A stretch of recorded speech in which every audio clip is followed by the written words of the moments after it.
10 years ago, Sydney sparkled, Olympians beamed, and the trains even ran on time, or so they say. As for the Games themselves, they were hailed as the best ever. 10 years on, the harbour city's been reliving those heady days when we were the envy of the world. There have been celebrations and commemorations aplenty, and they'll continue on into the night. Once again, the focal point is the Olympic Stadium.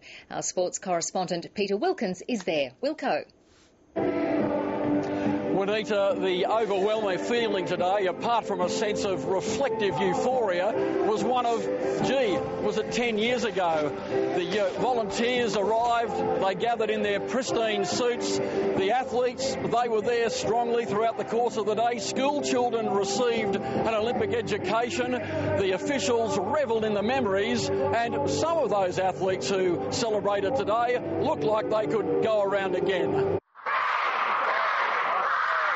This was the feel-good anniversary, marking a memorable chapter in the nation's history. The electricity and the atmosphere, friends, family, all those things made for a remarkable experience. That head-shaking, foot-stomping occasion when smiling was compulsory and Australia made promises about its games and kept most of them. A wave of emotion sweeping over this enormous crowd and the athletes gathered in the stadium.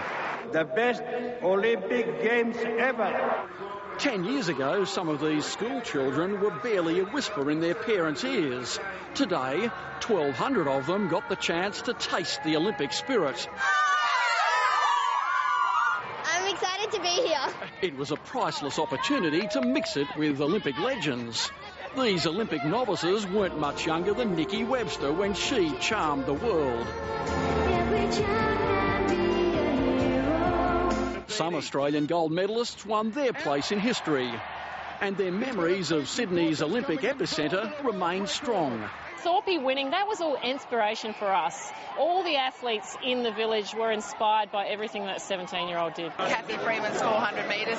We were all there. We knew how much pressure was on her. She brought it home, and the pure relief and excitement. It was just great for track and field as well. Sydney's Paralympics were equally significant and also a raging success. Multiple gold medalist Louise Savage was honoured with a commemorative plaque. Australia staged the best ever Paralympics, and it'll always be the best ever in my mind. So too was Cathy Freeman, with part of the Olympic Park renamed in her honour. For the first time, I'm really deeply moved.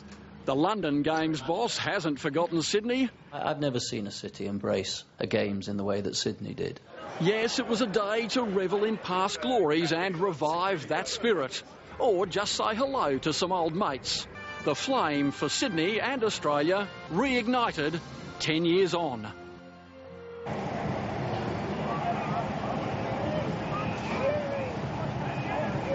Well, it was an unbelievable moment with the flame in the background.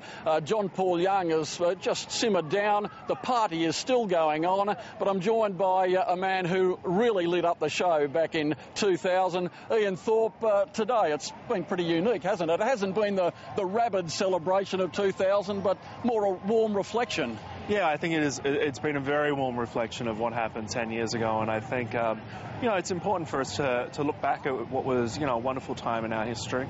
But also, I think everyone has kind of become a little bit anxious about when we're going to be able to do something like this again. So I think that Australia's up for it, given the opportunity that we could host another big event like this. All right, you were 17 10 years ago. 10 years on, what's your overriding memory of 2000? What do you carry with you about Sydney, about Australia? Look, I'm like most other people. I'm immensely proud with what Australia was during that time. I think that Sydney and Australia actually grew up for the Olympics, and not dissimilar to myself. And we really showed the world the best aspects and elements of being Australian. Ian Thorpe, enjoy the rest of this day. Cheers, thank you. Well, a gala dinner is next on the menu where Olympians, some of the volunteers, of course, entertainers and the workers in front of the camera, in front, so to speak, and behind the scenes will be taking another little trip down that glory road, which was Sydney 2000, all remembered today.